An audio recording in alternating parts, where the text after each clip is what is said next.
সবাই যখন মৃত্যুটাকে ভীষণ ভয় পায়, আমি তখন হাসতে হাসতে আল্লাহর কাছে ভীষণ সন্তুষ্টি নিয়ে পৌঁছাতে চাই যে আমি একটা ন্যূনতম ওই জীবনটা লিড করতে পারলাম, যে আমি একটা ইনসাফের হাসি নিয়ে আমি আমার আল্লাহর কাছে পৌঁছাতে চাই। সুতরাং আগামী 50 বছর বাঁচলাম, কোনো ইম্প্যাক্ট তৈরি হলো না আমারে দিয়ে, দেশের জন্য, রাষ্ট্রের জন্য, উম্মার জন্য, জাতির জন্য। কিন্তু আমি ধরেন 5 বছর বাঁচলাম, সেটার মধ্য দিয়ে যদি আগামী 50 বছরের ইম্প্যাক্ট তৈরি হয়, তাহলে অনেকদিন বেঁচে থাকায় কি সাফল্যের বলেন? শহীদ প্রেসিডেন্ট জিয়াউর রহমান কয়টা দিন বেঁচেছেন, কিন্তু ভাবেন আজকে পর্যন্ত উনি আমার অনুপ্রেরণা।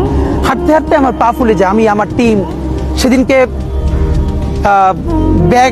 ব্যাগের মধ্যে জুতো নিয়ে তারপরে একটা শপিং মলে ঘুরছিলাম, মানে পা ফুলে গেছে, পা জুতোয় ঢুকাতে পারছিলাম না।